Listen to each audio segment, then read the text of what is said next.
के नेतृत्व में देश लगातार विकास के पथ पर आगे बढ़ रहा है।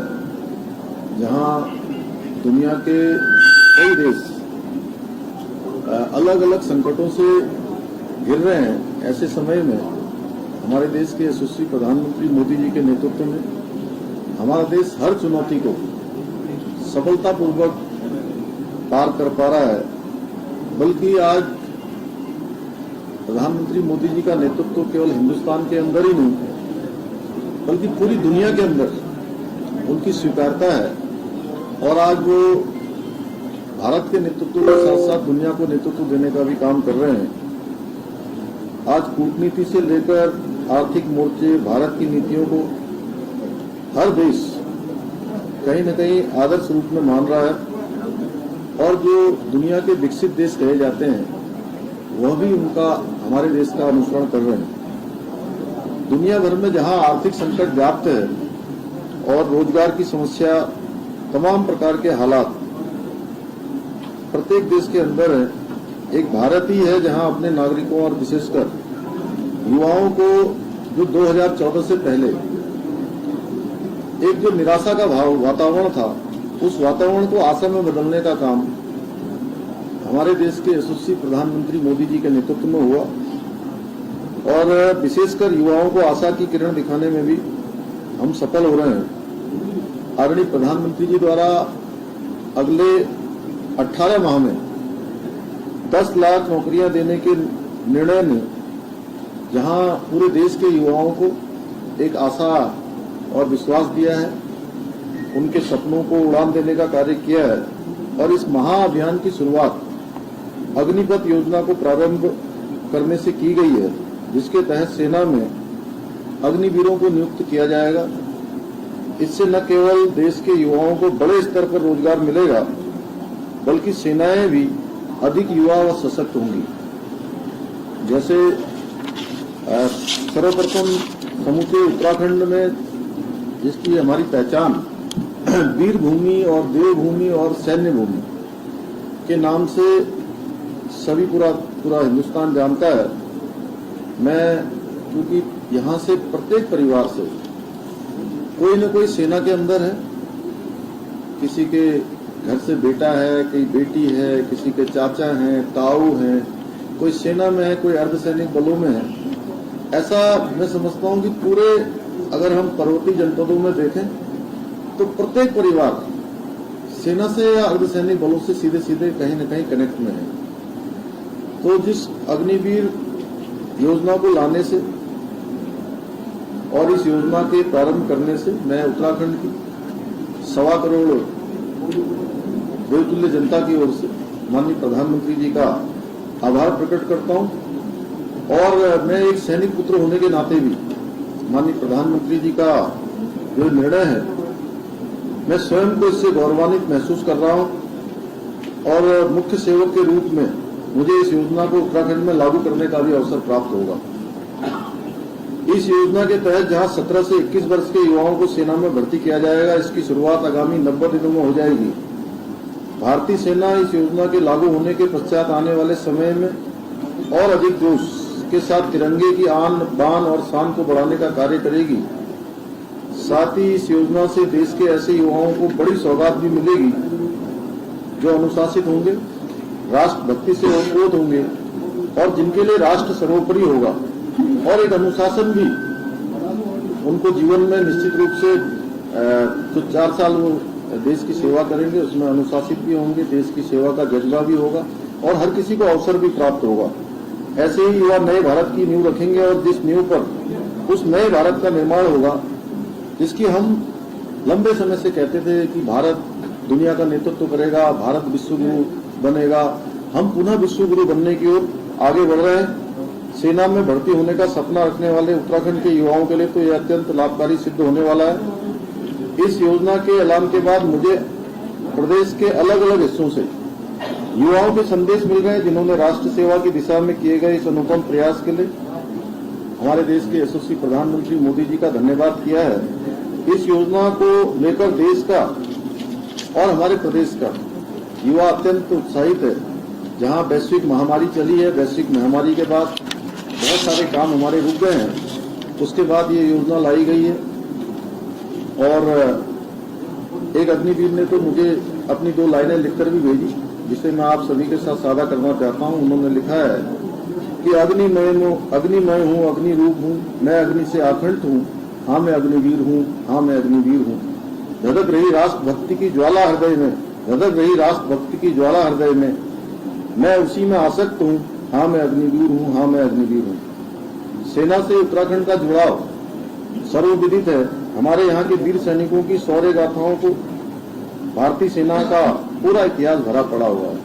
अभी पिछले दिनों हमने पूरे उत्तराखंड के अंदर अपने सैनिक शहीदों के सम्मान में जो पूरी यात्रा निकाली थी, और उस यात्रा में 1700 से ज्यादा जो हमारे प्रदेश के रणबांकुरे, जिन्होंने देश की शहादत के लिए, देश की रक्षा के लिए अपने प्राणों का बलिदान किया, उनके घरों से उनके आंगन की मिट्टी लाकर, उस पावन मिट्टी को लाकर हमने यहीं पर सैन्य धाम बनाने का निर्णय किया है।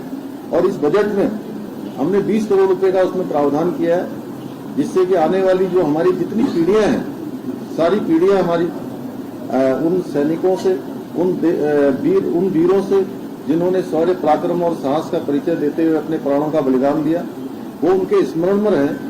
उसके लिए एक भव्य सैनिक धाम का निर्माण यहाँ पर किया जाएगा देहरादून में, जिसको हमने 5वां धाम सैनिक धाम का नाम माननीय प्रधानमंत्री जी ने दिया है।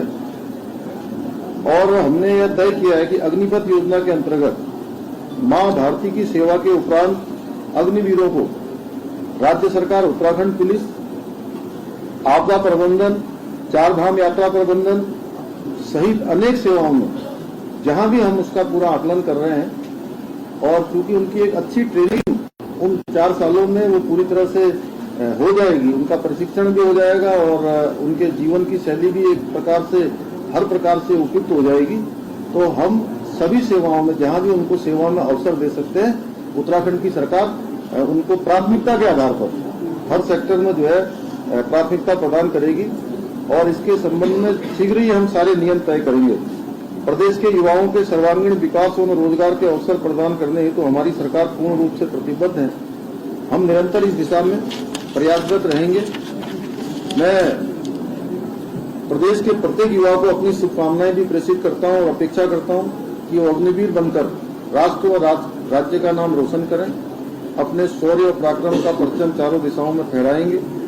यहाँ पर मैं सभी उपस्थित, क्योंकि आप सब लोग हमारे लोकतंत्र के चौथे स्तंभ हैं, और जो बात मैं आपसे कर रहा हूं, ये बात क्योंकि सही मायने में आज जिस प्रकार से एक शिल्पी के रूप में और देश को जिस प्रकार से बनाने का काम 2014 से निरंतर जारी है माननीय प्रधानमंत्री मोदी जी के नेतृत्व में, और जो अग्निवीर योजना आई है, वो योजना कम से कम पूरे देश के साथ साथ हमारे प्रदेश के लिए अत्यंत ही लाभकारी होने वाली है। अधिकतर युवाओं को इसमें मौका मिलने वाला है। तो मैं आप सबके माध्यम से चाहूंगा कि ये बात हमारे प्रदेश के कोने कोने तक जाए, देश के कोने कोने तक जाए। अंत में आप सभी का मैं धन्यवाद करते हुए, और जो आने वाले समय के हमारे अग्निवीर हैं, उनके हृदय में राष्ट्र की भावना हमेशा ज्वलंत रहे, उनके मन में एक ज्वाला रहे कि हमें देश की सेवा में जाना है। इसके लिए मैं सभी को शुभकामनाएं देता हूं और चाहूंगा कि आप सब लोग भी जो है, क्योंकि ये योजना हमारी जो है इतनी अच्छी लॉन्च हुई है, तो इसमें कहेंगे भारत माता की जय, भारत माता की जय। सर, एक सवाल है कि इसी योजना को लेकर आज बेरोजगार युवा है जिनका प्रदर्शन चल रहा है, और अन्य कई राज्यों में भी विरोध प्रदर्शन है अग्निपथ योजना को लेकर। देखिए, जहां तक पहले का प्रश्न था, पिछले कुछ सालों से महामारी के कारण से ये सेना की जो भर्ती भी रुकी हुई थी, और अभी जो भी युवा हैं, जो भी जाना चाहते हैं, उन सबको जो है सेना में जाने का अधिक अवसर मिलेगा। और माननीय प्रधानमंत्री जी ने और माननीय रक्षा मंत्री जी ने जो ये योजना लॉन्च की है, मैं सभी नौजवान युवाओं से कहना चाहता हूं, क्योंकि मैं स्वयं एक सैनिक का पुत्र हूं, मुझे पता है जो सेना में जाते हैं वो केवल सेना में किसी उस विशेष प्रयोजन के लिए नहीं जाते हैं। सबके अंदर एक देशभक्ति की भावना होती है, देश की सेवा करने की भावना होती है। सभी नौजवान आगे आएंगे और चूंकि वैश्विक जो इस समय व्यवस्थाएं चल रही हैं, वैश्विक जिस प्रकार का व्याप्त संकट है, उस संकट में से सबसे अच्छा जो रास्ता हो सकता है उस रास्ते को निकालने का प्रयास हो रहा है। हम सबको चूंकि एक योजना आई है, उस योजना को देखना चाहिए, विचार करना चाहिए। और ऐसा भी है कि इसमें 80% जो 20% लोग रह जाएंगे उनको जो है वहीं पर आगे की भी सेवा मिलेगी। इसके अलावा जो हमारे प्रदेश के होंगे, जैसे मैंने अपने प्रदेश में कहा है, हर प्रदेश, मैं तो सब प्रदेशों से चाहूंगा कि सारे प्रदेश अपने अपने यहाँ पर इस प्रकार की व्यवस्था करें कि जो भी अग्निवीर हैं, जिनका प्रशिक्षण पूरा हो जाएगा, जिनका एक जीवन की एक शैली बन जाएगी, उनको वो हर प्रकार से फिट होंगे तो उनको हर जगह अवसर मिलेंगे। इसलिए कोई करेंगे क्या सेवाओं में इनके लिए? नहीं, हमने कहा है कि जो है इसको करेंगे हम लोग। धन्यवाद दीदी। आप सभी को एक प्रेस नोट भी सर्कुलेट हो रहा है, सभी को मिल जाएगा। और जैसा मुख्यमंत्री जी ने बताया, इसके लिए नियम अलग से बनाए जाएंगे। इनको सरकारी सेवाओं में, राज्य की सेवाओं में लेने के लिए अलग से हम लोग नियम बनाएंगे। आप सभी का बहुत बहुत धन्यवाद। और सीएम साहब को हाउस में भी जाएंगे।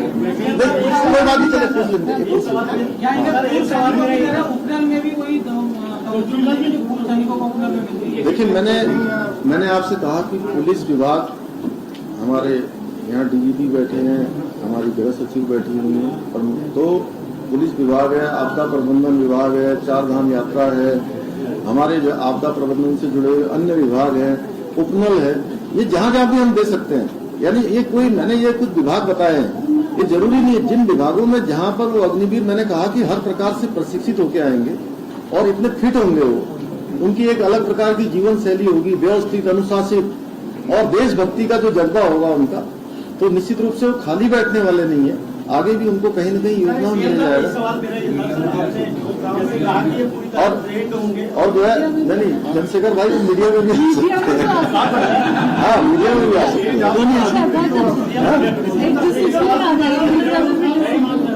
आपने कहा था कि ट्रेन लोग होंगे 4 साल बाद आएंगे।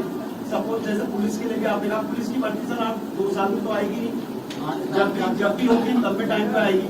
उसमें हमारा होमगार्ड वाला होता है जिसको हम थोड़ा रिजर्वेशन देते हैं, हमारा रैंकर्स वाला भी होता है, डायरेक्ट वाला भी आता है। अब उस पर अगर अग्निवीर भी आएंगे तो आपको नहीं लगता है प्रेशर नए बच्चे के लिए बढ़ जाएगा जो तैयारी कर रहा है एसआई के लिए? उसके लिए हम सीटें अभी तो बहुत ज्यादा तो बढ़ा नहीं सकते, तो ये चुनौती ही बनेगी आपके लिए। भाई नए चीजें बनेंगी उसमें। और आप देखिए, ऐसा है कि एक चीज शुरू हुई है। मैं सबसे चाहता हूं कि चूंकि हमारा राज्य जो है हमेशा देशभक्ति से ओत रहा है, हमारे देश की रक्षा के लिए अपने प्राणों का आन बान शान और बलिदान देने का काम किसी ने सबसे ज्यादा किया है, तो इस वीर भूमि के लोगों ने किया है। इसलिए वीर भूमि के आप लोग भी सब योद्धा हैं, सारे लोग सैनिक हैं। एक योजना हमारी शुरू हुई है, तो सबकी तरफ से जो है इसका अभिनंदन होना चाहिए। कांस्टेबल भी कहलाते हैं, अपनी दीदी कहलाते हैं। डीजीपी साहब यहाँ पर है, एसीएस को होम यहाँ पर है, उनका मसला अब तक मजार में लटका हुआ है। आपकी सरकार आ रही है और आपसे उम्मीद है, लेकिन मसला अभी तक नहीं। अभी आज अग्निवीर से संबंधित इस बारे में अलग से बात कर लेंगे। सारे मसले सुलझेंगे। आप सबका बहुत बहुत धन्यवाद। ये व्यवस्था कई देशों